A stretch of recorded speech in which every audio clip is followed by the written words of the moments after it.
welcome to the house. It is Thursday, October the 9th. It's nice and chilly where I am. It's actually not chilly, but it's high 50s, low 60s, somewhere in that neighborhood. It's brisk, I would say. And this is the Alumni House podcast, where we talk about the conferences that are Division One and reside in the predominantly in the Southeast. I'm one of your hosts, Matt. I'm the Quacker. Quacker, what's the temperature like in the SIP?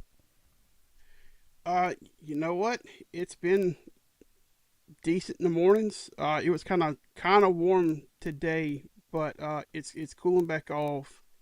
I was looking at the 10-day forecast. I always like to look at it to kind of plan out with work and stuff because with being on the road a lot with work, I like to see when I have to be driving in the rain and stuff like that. And the next 10 days, or actually probably more than that, because I think they share more than 10 days on the Weather Channel. But it was all the lows were in the high 50s, so it's going to be feeling good at night around here. Some light jacket weather, for us, which would be nice. Yeah, for sure. Won't be sweating at the homecoming game tomorrow night, so I'll be happy about that. What's that? So I won't be sweating at my homecoming game tomorrow night, so I'll be happy about that. Well, there you go. All right. Well, why don't you go ahead and give us this week's news and notes? All right. So Oklahoma quarterback John Mateer he would try to give it a go on Saturday against Texas. Mateer's coming off surgery of his throwing hand where he broke a bone. I think I saw where it's been like 17 days since the surgery, which is that's a short turnaround. It's going to depend on his grip strength and pain threshold when time comes to try to play Saturday. FSU freshman linebacker Ethan Pritchard was released from the hospital today, nearly 6 weeks after being shot in the back of the head while driving to his aunt's home, or driving his aunt home. It was believed to be like a mistaken identity thing by the police. I don't remember if they've caught the perps who I think they have, but I can't remember. But he's being moved to a rehab facility in Jacksonville. How far is that, Matt? About 2 hours from Tallahassee. Yeah. Yeah, 2.5, 3. I mean, it just depends. About 2.5. Yeah, somewhere in there. Yeah. Okay. And one of the really cool things with this story, the entire Florida State team showed up today to see him off. They were all lined up and they were clapping for him. It was a really heartwarming thing to see. I mean, that's your brothers. And to have them all out there like that was a great thing to see. North Carolina, boy, they've had some turbulence this week. There's been all these rumors about Bill Belichick. The school has come out and said they're behind him. But they've had to suspend cornerback coach Armand Hawkins for recruiting violations for impermissible benefits, which at this point I'm not really sure what that even means anymore. Yeah. How do you do that? Yeah, but he worked off field last year for Stephen Belichick, who is Bill Belichick's son, who's the defensive coordinator for the Tar Heels. He was at Washington last year, so this is his first year as an on-field coach, and he's already getting suspended. Notre Dame wide receiver Jaden Greenhouse is set to miss his second straight game with the right thigh injury. The Notre Dame is one of those teams, sometimes we talk about them, sometimes we don't. Well, this week they're playing NC State, so that's kind of why that's significant to us right now. Greenhouse kind of broke out for the Irish last year during their playoff run.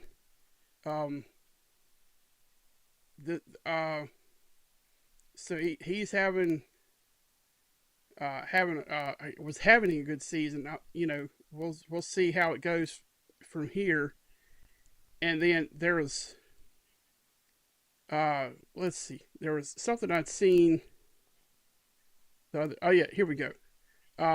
So this was Western Carolina quarterback Taron Dickens made college football history with 46 straight completions to start the game last Saturday. I forgot to mention that the other day, Yeah, that's but wild. yeah, yeah. You know, I think the previous record was like 20 something. So he shattered it. So Wow. yeah, congratulations to him. Um, that's a huge that may never be broken. And he finished the game like 53 or 56. Didn't have a ton of yards. It was only like 300 and something yards. So it wasn't like he was just slinging the ball over the field. That was probably a lot of dink and dunk passing. They probably didn't have a good run game, so that's what they were Hmm. doing for that. But record's a record. Yeah. All it takes is one, you know, tapped ball from a defensive lineman to throw that off. So um, that's awesome. When I saw that, and I meant to mention it Monday, and I forgot about it. So I did want to Yeah. mention that tonight. No, that's definitely awesome. So before we jump in, because we've got a jam-packed show and Quacker's alma mater is on, so we're gonna jet out of here as quick as we can. But just a couple updates. So from last night, Missouri State went to MTSU and won the game 22-20. We'll talk about that in depth, maybe if it makes the cut on the review show. And then Liberty beat UTEP at UTEP 19-8 last night. And can you update us real quick on the games in progress, Cracker? Yeah. So Kennesaw State has beaten La Tech 35-7. So that was thorough thrashing at Fifth Third Stadium. There in Kennesaw, Georgia.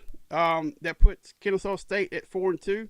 So two more games, and I think that'll be their first ever bowl eligible season in FCS. No, FBS. Um, they are 2-0 in conference play. La Tech is 4-2 as well, 2-1 in conference play. And then Sam Houston and Jacksonville State are playing. Uh, Sam Houston's 0-5, and they're winning the game 21-17 right now with 8:46 to go in the third quarter. And that's something. Yeah. Yeah. Jacksonville State's not as good as they were last year. They're 2-3. Southern beat them pretty handily 2 weeks ago. But they're 1-0 in conference play, which is really all that matters at this point for these schools. So, Yeah. Yeah. Well, all right. So those are your most recent updates, and we've got one game in the fourth, two games in the third. So we'll keep you updated on those. But like I said earlier, we are gonna fly through this, and we're gonna do our picks as we go.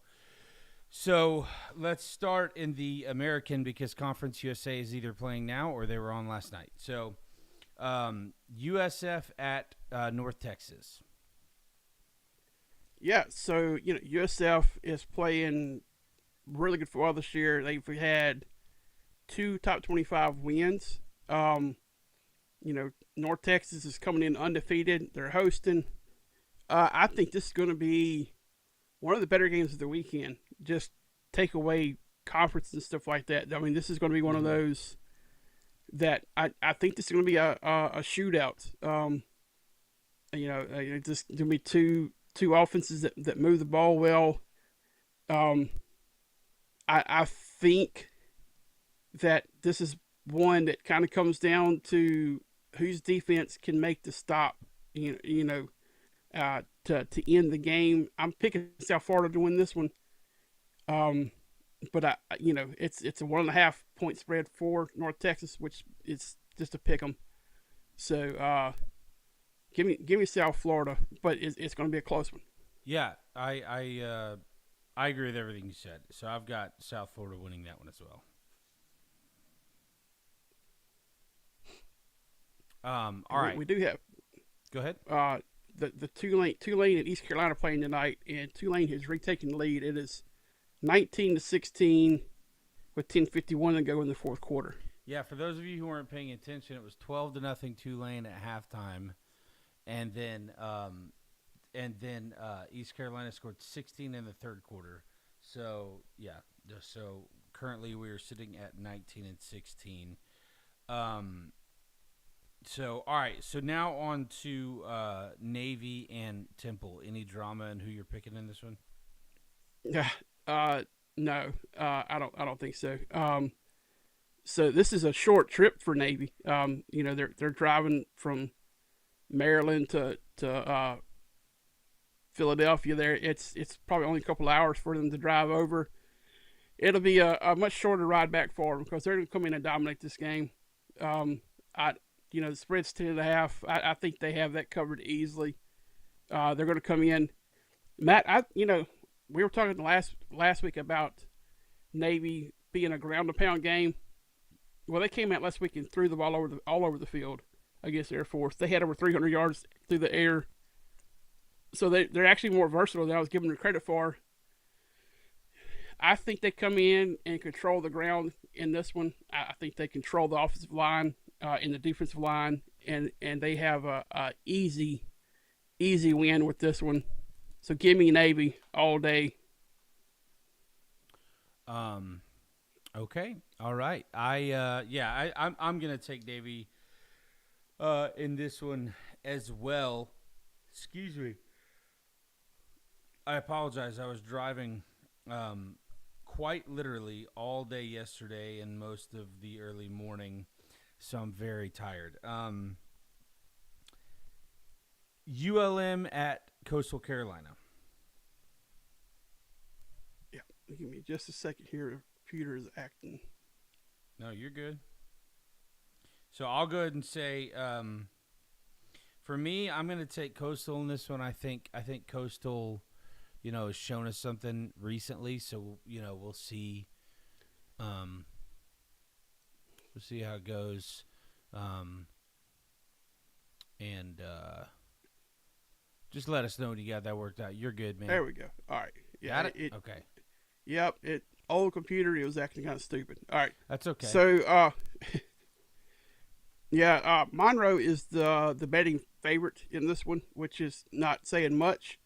2.5 point spread. They're coming up with a better record.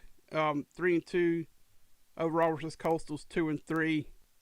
Both teams have got a win in the Sun Belt already. I think this is going to be a very close game. I don't think it's going to be a good game. I think Coastal wins this one, but I think it's a slog. It's just going to be one of those.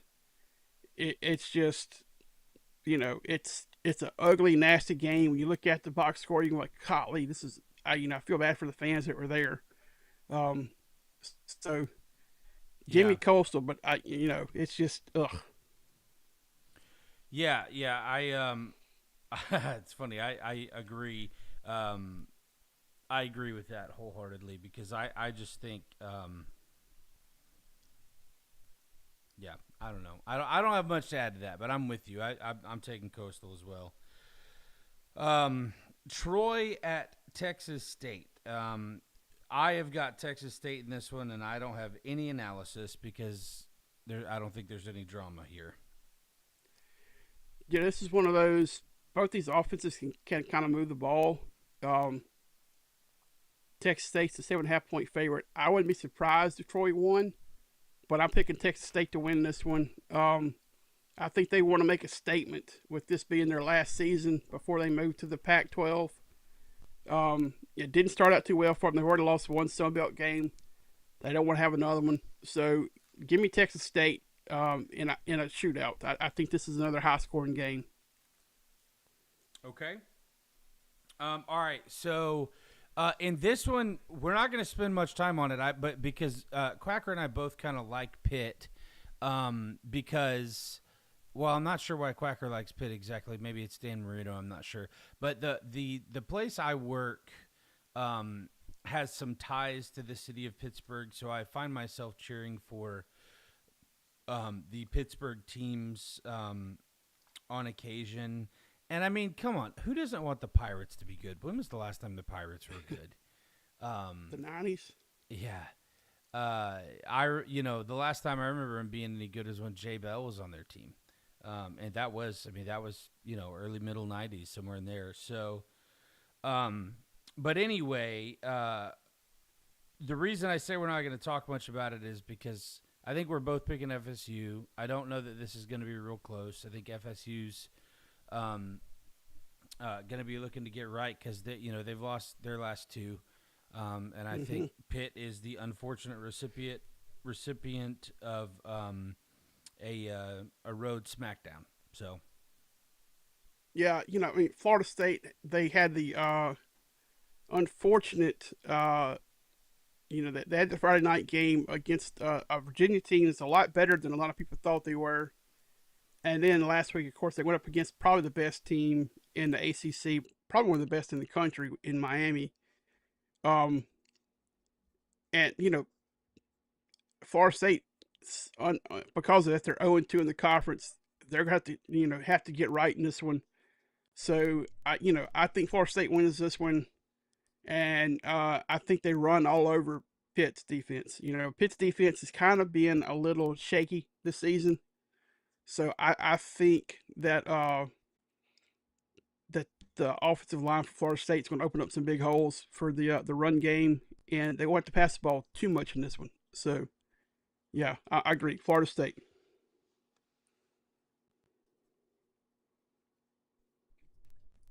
sorry, I had my mic muted. No drama there. Um, all right, NC State, Notre Dame. Both Notre Dame. If you want to say anything, you can. We can just move on if you if you want.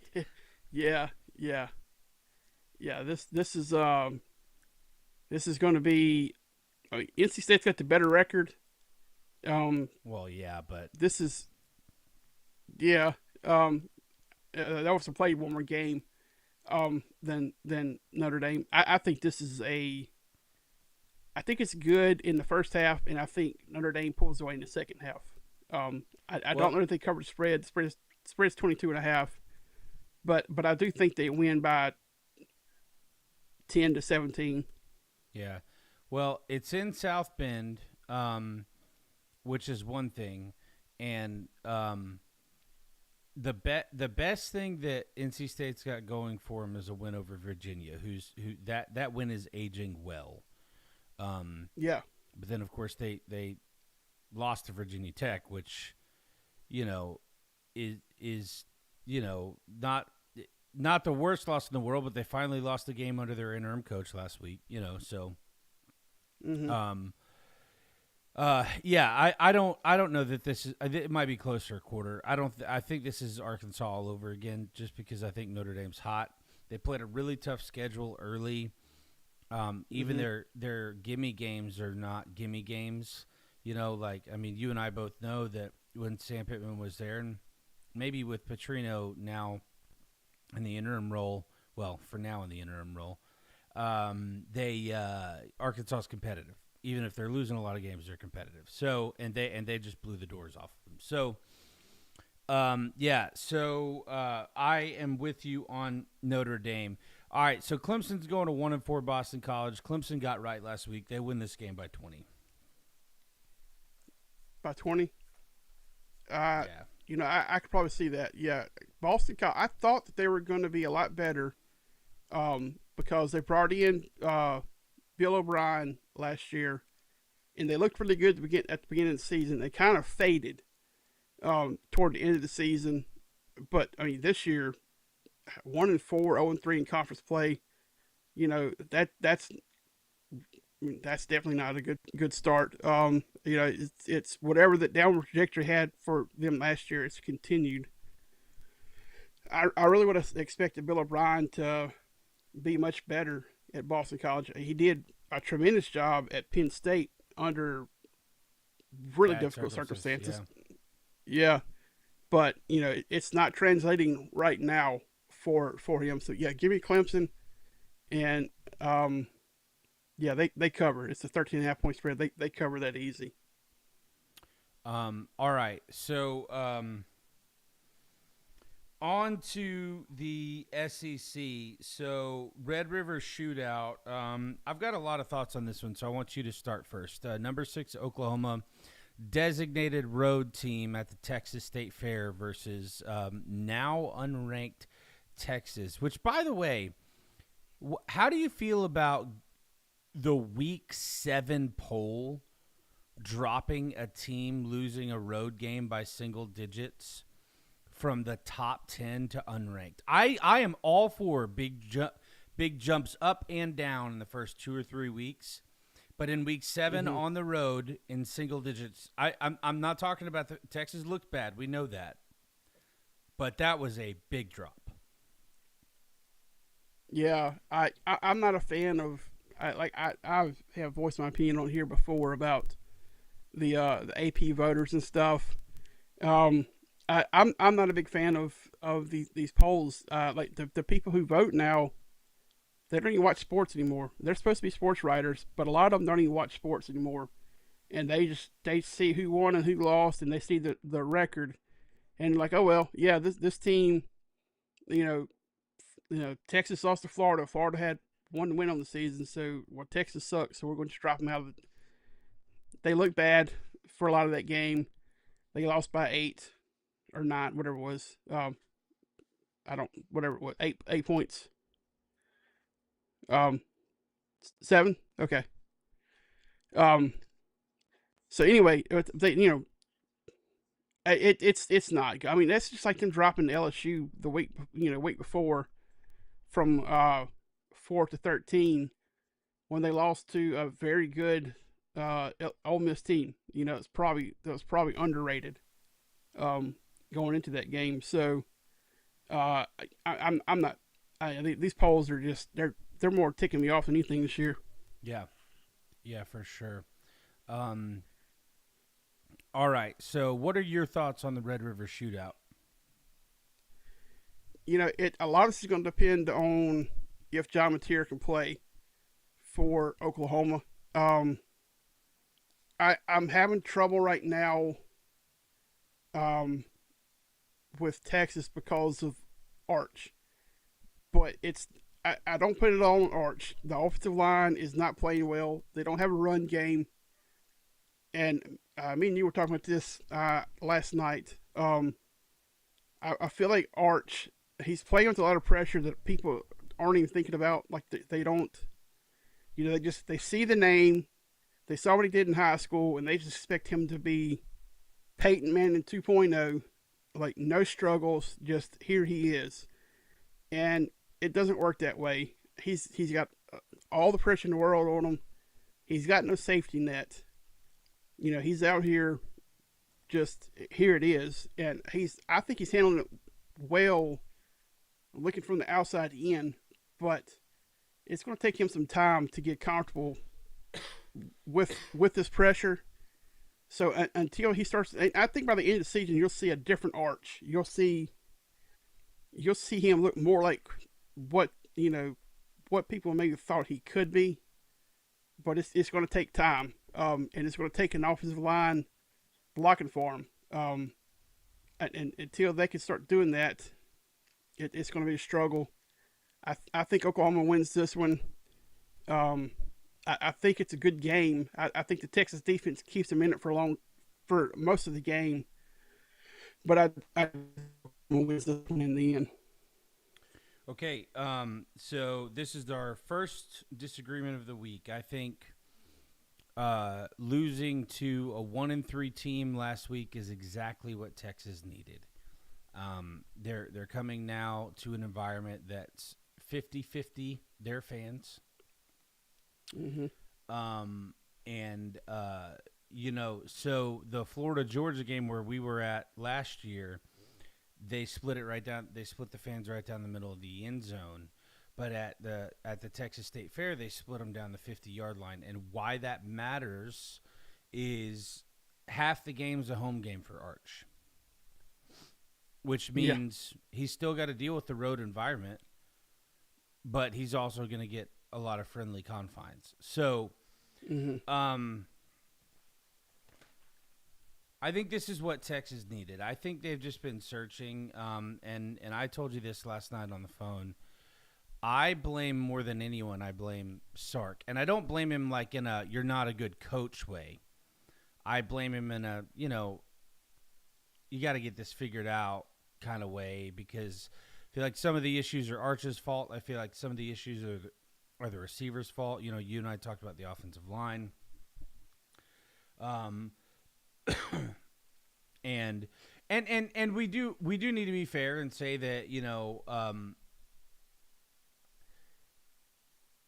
when you play Ohio State close and then you play three nobodies, it's probably hard to get up for a game when you're playing a 1-3 team.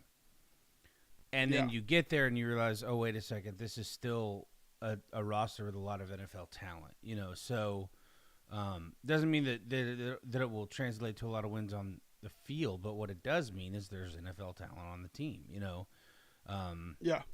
So, yeah, I'm with you on that. All right, so man, South Carolina and LSU. I want to take South Carolina in this one, but I'm not going to. Yeah, for me, this comes down to the play of Garrett Nussmeier.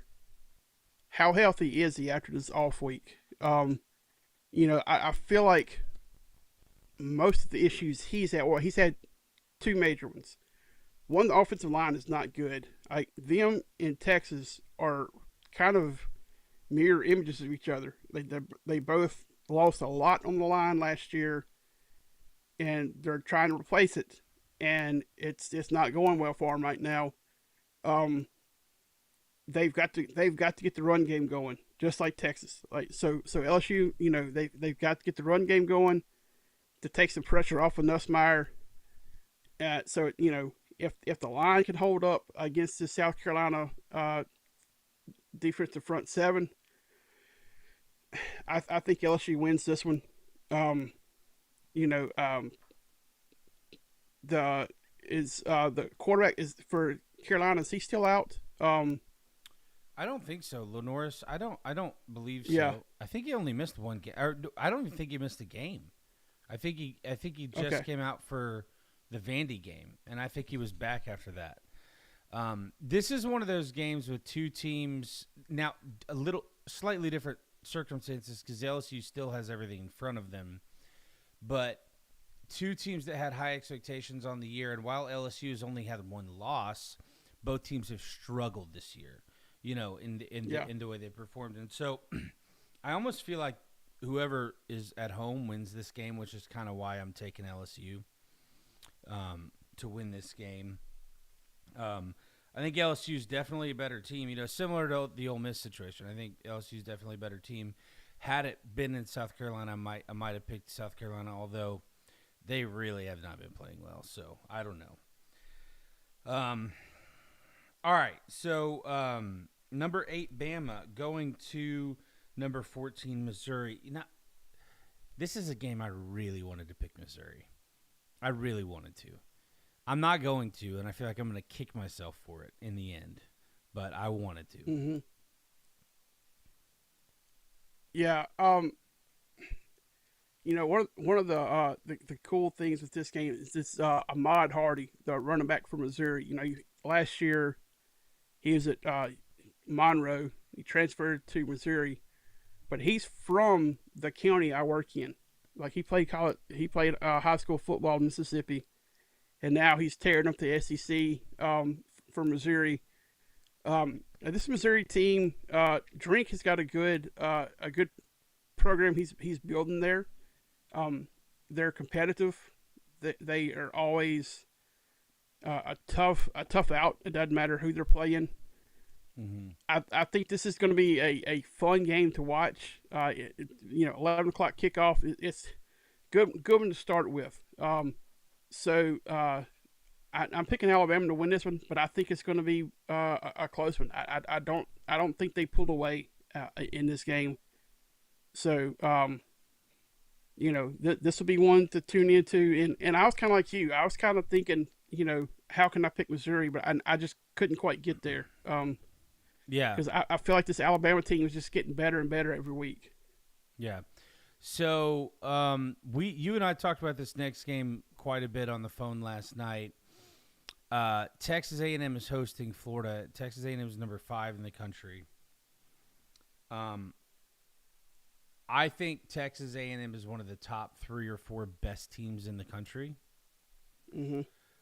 um, I think Florida is better than the 1-3 start they had, but I don't know that they're. I don't know that that means a whole lot. I mean, I think that means they're going to win more games than most people thought after the way they started. But they're going on the road to a very tough environment. Although Florida has, I was looking at it earlier. Florida, it's similar to Florida and LSU. Florida has historically, in the short history of that game, played better at College Station than they have in Gainesville. Don't know why, but it's going to be a hyped up environment. I honestly and truthfully in my gut feel like Texas A&M is going to win, but I'm going to pick Florida for two reasons. One, because Quacker and I didn't have hardly any differences this week in our picks. And here's the other reason, and this is like for real. Billy's got to win this to keep his job, just like last week. So this is one of those games. You know, last week was great for Billy, but Texas was struggling. Texas A&M's looks good. So now show the world what you can do with the team that's not struggling. Do I think he'll be able to do it? No.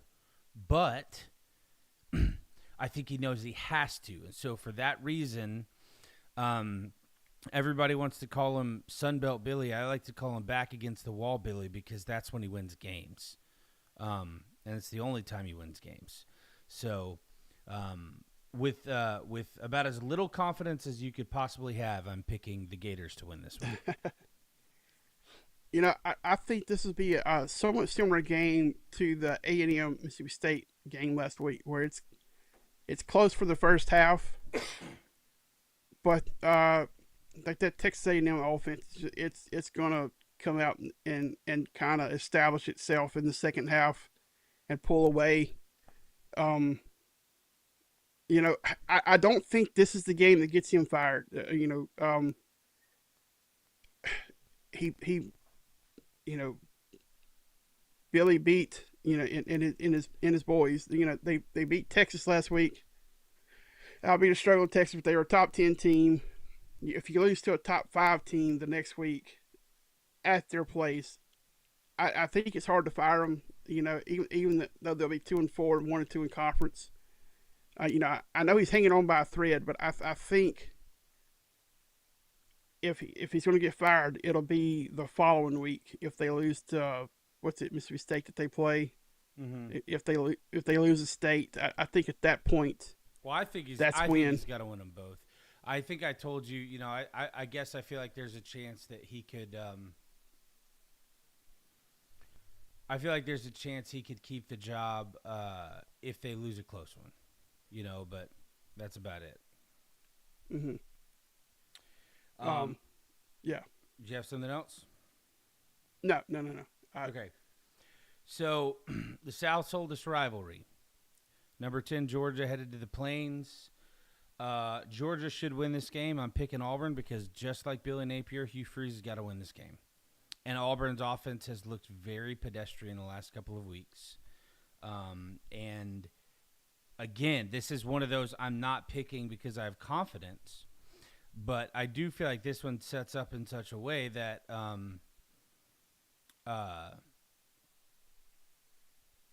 that UGA has not looked quite as good as I think people thought, and Auburn has not looked good. I think with it being in Auburn, this is an opportunity for Hugh Freeze to say, "Okay, we're on the right track." So give me Auburn in this one. Yeah, I'm taking Georgia. Until I see Jackson Arnold, play a game where he actually gets rid of the ball, I have a hard time picking Auburn. He holds the ball way too long. He's trying to find a wide open receiver, and it's hard to, especially in the SEC, it's hard to find a wide open receiver. And it's just he doesn't look comfortable back there. I think quarterback play is what's holding this team back. So give me Georgia. Okay. All right. So now it's time to talk about our records. So coming into the oh, that's not right. Hold on. Coming in, this is our picks. And I just messed it all up. All right. So these are our picks, and everybody can see what a disaster it is that I just created there. But anyway, that's not what I was looking for. So coming into the week, Quacker was 24-16, and I was 20-21. Last week, Quacker went 6-5, and I went 5-6. So that brings us to our new season record. Quacker is leading the charge, 30-21, and I am 25-27. Still close to 500, but Quacker's slowly pulling away. All right. Well, good episode. It's going to be a fun week. Do you have anything else before we jump out of here? Let's see. Southern Miss and Georgia Southern, it's 35-21.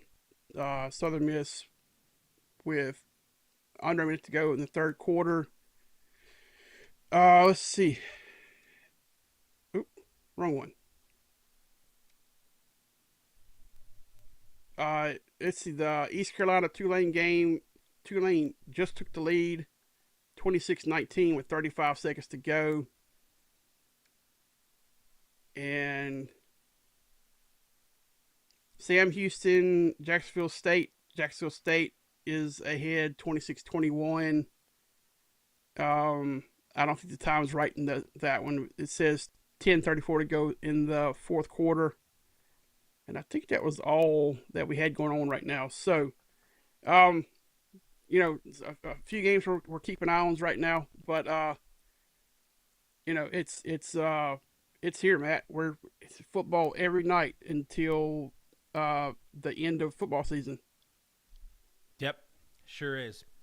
All right. Well, thank you guys for joining us. Hope you guys had a great time with us. We sure did, and we will see you next time.